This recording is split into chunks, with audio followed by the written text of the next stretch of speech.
ain't nobody got time for that. Since we are breaking down the NFL draft grades, and I was searching for some content, and I ran across this article, guys.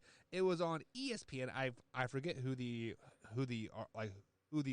author was, but he basically said, what happens if the NFL draft did not exist? So basically, once you are eligible for the NFL, these NFL teams come at you like you are a free agent. So they start throwing 5 years, $100 million like at you. So basically, the rich teams get richer and more dominant players, and the bad teams stay bad.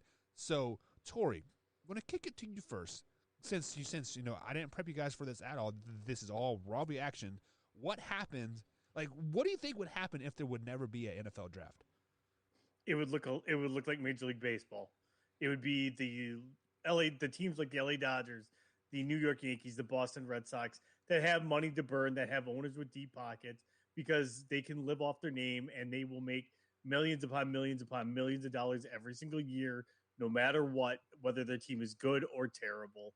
And that's essentially what football would turn into. You would have the teams that have the deep pockets, that know how to generate revenue and are a consistent revenue generator every single year, that would be able to sign these people, and they would come up with all the best talent. So basically, you would have one team probably signing half the Crimson Tide, another team signing the Clemson That would be the Raiders. The Raiders, the Raiders, I don't even know how rich they are, like what they rank for money wise for revenue in the NFL. You would have your Dallas Cowboys, you'd have your Pittsburgh Steelers, you'd have the Green Bay Packers, and probably I don't think Raiders, you would have the Green Bay Packers. The Packers are the number 3 revenue generating thing through the merchandise sales.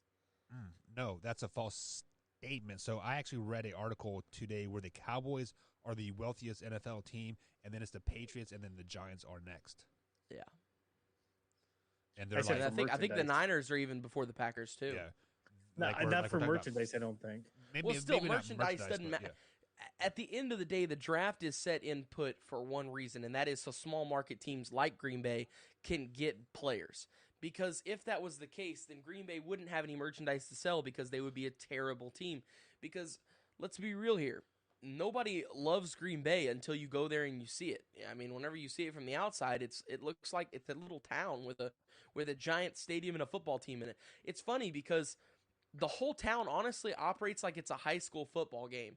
Like everybody in the town goes to the Packers games. Like, why? I grew up there. I know how it goes. Well, I know, Tori. All right, I'm not explaining it to you. Jeez.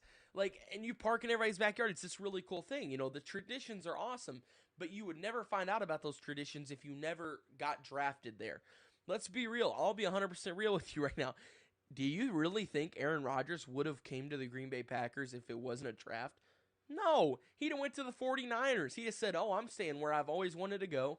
I'm going to go here and negotiate this trade, and I'm going to go to the Niners and prove myself and be this great quarterback for the Niners. Or you went to Dallas. So you guys are correct. So, and this is the 2019 stats. The Cowboys generated $980 million. Cowboys are the richest pro sports team in the world. Which I actually thought the Raiders would be up there, and they're not. Because they spent all their money on that stadium. That's true. They burned all their money. Did you see their stupid, insane